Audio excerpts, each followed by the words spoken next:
In the year 2174, Earth's resources are nearly exhausted due to extreme overpopulation. In response, humanity creates an interstellar ark named Elysium, designed to transport 60,000 people to colonize Tanis, a planet similar to Earth. With the journey set to last over a century, the crew is placed in hypersleep, with different teams set to awaken biennially to oversee ship maintenance. 8 years after the voyage begins, the ship receives a final transmission from Earth: "You're all that's left of us. Good luck, God bless, and Godspeed." Only a few crew members, including Gallo, are aware of the message. Some indeterminate time later, Corporal Bauer awakens disoriented in his hypersleep pod, suffering from partial memory loss. Shortly after he disconnects himself from the monitoring equipment, the ship loses power. Fortunately, a flashlight is nearby, enabling him to explore his surroundings. Bauer finds all the other hypersleep pods empty, save for one containing Lieutenant Peyton. The sight of his own pod triggers a memory of his name, though no other crew members are visible. The control panel is unresponsive, yet he locates his locker, retrieves his clothing, and finds a photo of his girlfriend. While dressing, he notices a tattoo on his arm identifying him as part of Team 5. The door to the bridge is locked with no obvious means to unlock it. The tools and scratches on its surface hint that someone previously attempted a forced escape. Frustrated, Bauer pounds on Peyton's pod to no avail, eventually shaving his beard out of impatience. Just then, the ship begins to shake, releasing Peyton from his pod. Peyton, also groggy and without memory of their destination or mission, recalls only their training. He finds the emergency power unit, restoring the control panel, but there's no response when they attempt to contact others. More tremors shake the ship, and unusual sounds emerge from the ventilation shafts, which Peyton attributes to power surges from an unstable nuclear reactor rebooting the system.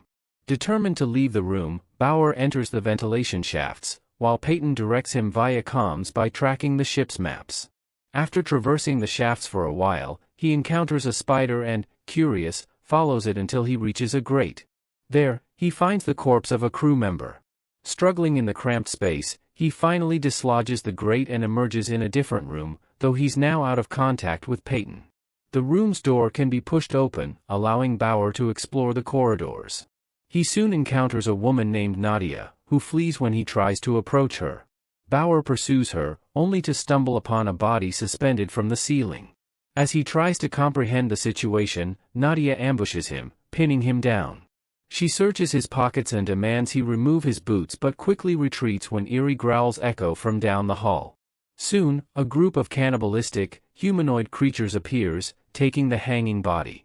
Terrified, Bauer escapes back to the boot locker room and hides in the shafts, muting his communicator so the creatures won't detect him. One of them enters and takes another fallen body before leaving. When Bauer is certain he's alone, he resumes contact with Peyton and recounts what he saw. Bauer proposes reaching the bridge, though Peyton doubts anyone remains there and reminds him the ship was never meant to return.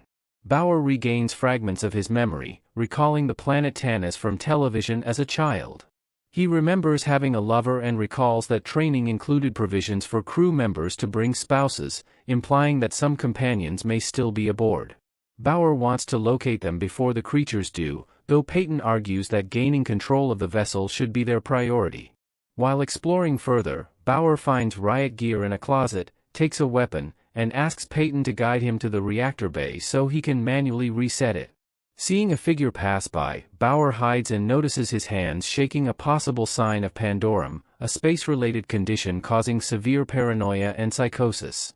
Peyton tells him about the Eden mission, where a crew member's psychological breakdown led to the jettisoning of all hypersleep pods. Bauer continues exploring, unaware he's being tracked. He soon finds another hanging body, only to realize it's alive.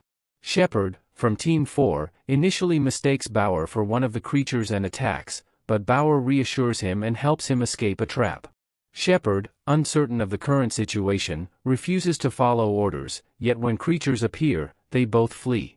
Bauer manages to hide, but Shepard is caught in another trap, and the creatures begin to consume him.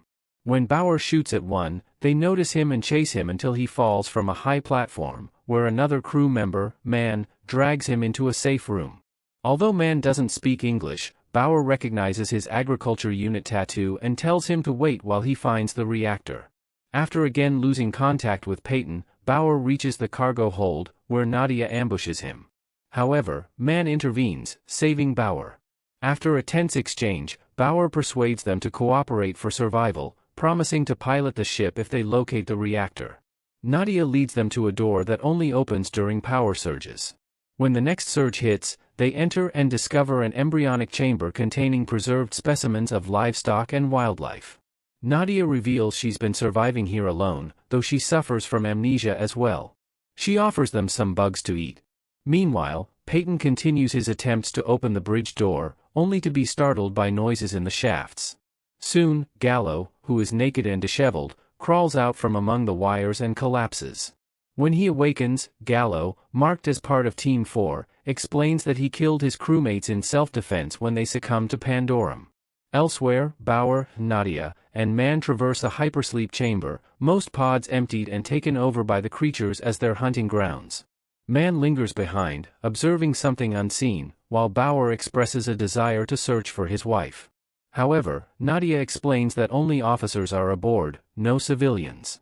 As they proceed together, the floor collapses beneath them, dropping them into a sewer-like area littered with human bones. This turns out to be fortuitous, as a creature arrives soon after but cannot see them below. Once the creature departs, they climb out of the sewer only to find it waiting. The creature attacks ferociously, initially gaining the upper hand.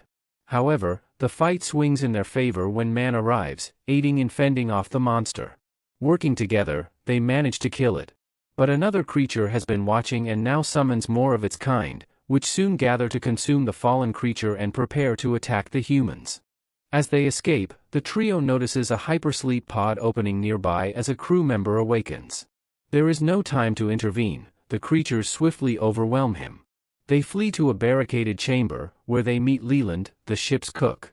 While he prepares food using the algae and leaking water aboard, Nadia finally shares her theory: the creatures are mutated crew members. She suspects that the genetic accelerator, injected into every officer to help them adapt to Tanis' environment, triggered rapid evolution, turning them into monsters. Leland, overhearing, confirms her suspicions. Having been awake for some time, he explains what has happened while, in another part of the ship, Gallo recounts the same tale to Peyton, aiming to drive him mad. When Earth vanished due to an unknown catastrophe, the ship received its last transmission. The shock of this news caused Gallo to spiral into madness. He killed his team and triggered Pandorum among other passengers, pushing them toward a violent, tribal existence before putting himself back in hypersleep. Bauer and the others lose consciousness after hearing the story, only to awaken bound by Leland, who intends to eat them. After stabbing Nadia, he approaches Bauer, who persuades him otherwise by explaining the ship is in its final shutdown stage and only resetting the reactor can save them. Leland relents, frees them, and provides a radio. Bauer contacts Peyton, who checks the ship's systems and confirms they have only 47 minutes. He also directs them to the reactor. As they continue, they encounter a young creature, confirming that the mutants are reproducing. Nadia hesitates to kill the child, but this only alerts the others. They flee, hiding in a chamber containing civilian hypersleep pods, but Bauer doesn't find his wife.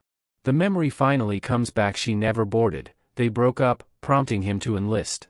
Realizing she perished with Earth, Bauer nearly loses hope and his sanity. Nadia convinces him they can still rebuild a new Earth. Meanwhile, Gallo relentlessly provokes Peyton, urging him to release the pods as in the Eden mission.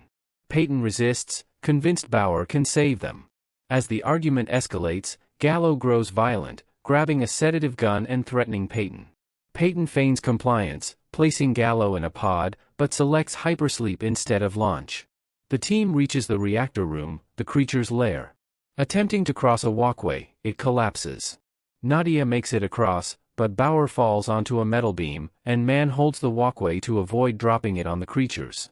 Bauer carefully descends and conceals his scent with creature skin, making his way to a ladder. He reaches the reactor, but his flashlight falls, rousing the creatures. Man drops the walkway, killing many, and Bauer successfully restarts the reactor, killing more as power returns. The creature leader then confronts Man. After a brutal fight, Man kills it, only to encounter the creature child moments later. He hesitates, but the child retaliates, fatally slashing his throat. Meanwhile, Bauer and Nadia follow Leland to safety, but he betrays them, sealing the door to escape alone. With the power restored, Peyton finally opens the bridge door, but Gallo escapes the pod and, after a struggle, injects Peyton with sedative.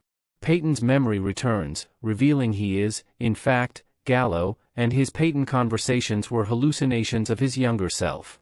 Peyton, the real one, had been among his victims.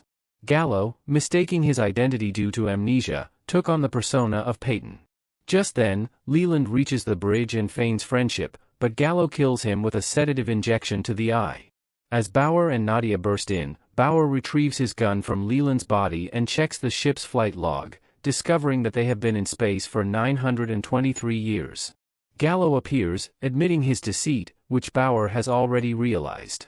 Gallo opens the shutters, revealing a pitch-black expanse. No stars are visible. Despairing, he rants about the absence of God and law, equating it to ultimate freedom. This spurs Bauer into action. He lunges at Gallo, and they struggle until Nadia interrupts, pointing out a discovery: bioluminescent creatures swimming outside. They realize the ship has landed on Tanis and lies submerged at the ocean's floor. Seizing the distraction, Gallo attacks Bauer, but Nadia intervenes, though she is weakened from her injury. Calling out for Bauer's help, she finds him in the throes of a hallucination. Instead of shooting Gallo, he shoots the wall, thinking the creatures are closing in. The shot breaks a window, causing water to flood in, drowning Gallo and the remaining creatures. Nadia and Bauer escape to a flooded pod, and with limited air, Bauer ensures Nadia has the oxygen mask. The computer initiates emergency evacuation, launching over 1,000 pods, including theirs. They emerge at the surface, near a beach, and watch as other pods surface, filled with survivors, ready to rebuild a new civilization on Tanis. Make sure to subscribe and hit the notification button so that you don't miss any of our video updates.